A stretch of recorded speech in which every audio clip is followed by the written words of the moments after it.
다음은 국민의당 김경진 의원 신문해 주십시오. 예. 우리 사회가 언제부터 이렇게 뻔뻔해졌을까라는 느낌이 이번 청문회 과정에서 매번 드는 느낌입니다. 이제 가장 기초 중에 기초인 인성, 무엇이 올바른 것인지 이런 부분에 대한 어떤 교육의 중요성에 대한 사회적인 얘기가 다시 한번 뼈저리게 오고 갑니다. 어쨌든 지금 이 청문회를 혹시 특검 관계자나 또는 검찰 관계자께서 보고 계시면 지금 이 얘기를 드리고 싶습니다. 우선 아까 정동춘 증인이 그저 권고에 불과하니까 그 권고 차원에서 듣겠다라고 얘기를 하셨는데 실은 특검이나 검찰 관계자들이 지금 사실 직무를 유기하고 있는 부분이 하나 있습니다. 미르나 K스포츠 재단에 지금 800억대 이상의 자금이 모여 있습니다. 이 자금은 셋 중에 하나입니다. 박근혜 최순실 일당이 뇌물로 받았던 돈인지 아니면 박근혜 최순실 일당이 기업체를 상대로 공갈을 쳐서 이 공갈죄의 피해 금액인 작물이든지 아니면 기존의 검찰이 공소 제기를 했던 직권남용 과정에서 생겨진 모아진 자금이든지 셋 중에 하나입니다. 저 개인적으로는 박근혜 최순실 일당에게 뇌물로 제공된 자금일 가능성이 매우 크다라고 보고 있고 최종적으로 특검에서 그 수사의 결론도 그렇게 나리라고 기대를 하고 있습니다. 어쨌든지 간에 이런 자금을 바탕으로 해서 이 자리에 앉아 있는 정동춘 증인 같은 경우는 월 1,200만 원 급여를 받고 있던가요? 맞습니까? 770 정도. 월 770의 급여와 자동차를 제공받는 것으로 알고 있습니다. 이건 있어서는 안 됩니다. 특검 또는 검찰에서는 즉시 이 미르나 K스포츠의 자금 전부에 대해서 범죄 수익의 일종으로 보고 압류 조치를 취해 주시기 바랍니다. 그 부분을 제대로 하지 않으면 특검과 검찰 역시 상당한 비판이 있을 것 같습니다. 그다음에 조윤선 증인, 마지막으로 한번 물어보겠습니다.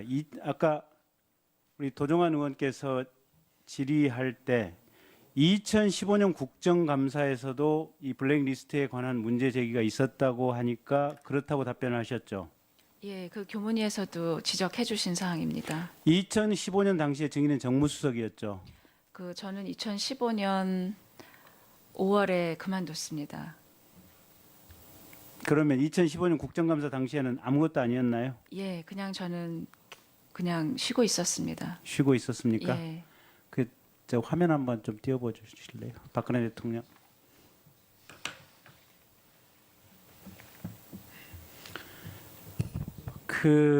아까 이제 어느 네티즌께서 저에게 카카오톡으로 보내주신 사진입니다. 저게 뭐냐면 박근혜 대통령이 후보 시절에 이제 조윤선 이제 증인께서 박근혜 대통령의 장점을 모 종편 프로그램에 나가서 이렇게 쭉 설명을 한 내용입니다.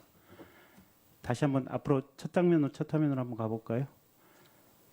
박근혜 대통령 애국심으로 가득 차 가까이에서 본 박근혜 대통령. 다음 페이지로 한번 가보시죠.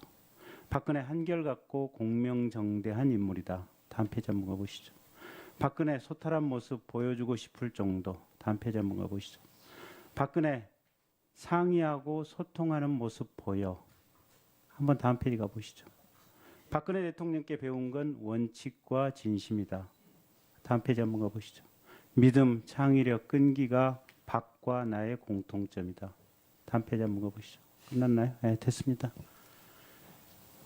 저는 저 얘기를 드리고 싶습니다. 그러니까 2015년도 국정감사에 조윤선 증인이 무관이었다면, 아무 직책이 없었다면 그 점에 대해서는 조윤선 증인 본인을 탓할 수는 없을 겁니다.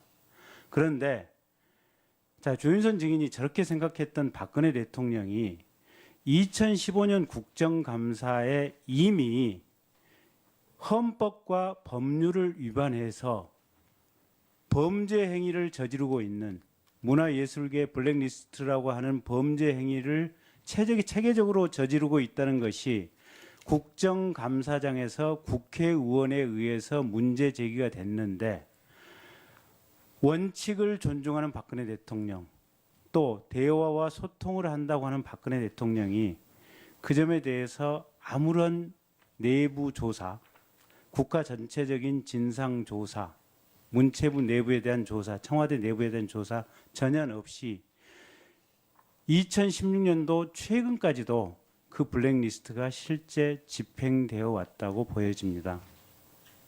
그러면 결국 박근혜 정부의 철학, 박근혜 정부의 사고, 아까 하태경 의원께서 정확하게 지적을 했다고 봅니다. 박근혜 대통령의 민주주의에 대한 의식, 사실상 저는 제로라고 봅니다. 그런데 그런 박근혜 대통령을 저런 수사로서 당선시키는데 일조를 했던 우리 조윤선 증인, 또 문체부 장관이 돼서도 그와 같은 국회의 꾸준한 문제 제기에 대해서도 제대로 파악도 하지 못하고, 심지어는 본인이 정무수석으로 재직하고 있을 당시에 밑에 있던 부하 비서관 2명이 곧 영장이 청구되는 것으로 알고 있습니다. 그런 상황임에도 불구하고 여전히 본인의 책임을 회피하기 위해서 말꼬리 잡고 앵무새처럼 같은 말만 반복하는 장관, 이게 현재 박근혜 정부의 문제였다고 저는 개인적으로 생각을 하고 있습니다. 그런 장관들의 자세, 철학, 또 그런 대통령의 통치 철학, 정치 철학이 지금의 2017년의 대한민국을 이 모습으로 이끌어왔다라고 생각을 하고 있고, 앞으로 있을 수개월 내에 있을 대통령 선거에서 우리 국민들께서 정말로 심사숙고해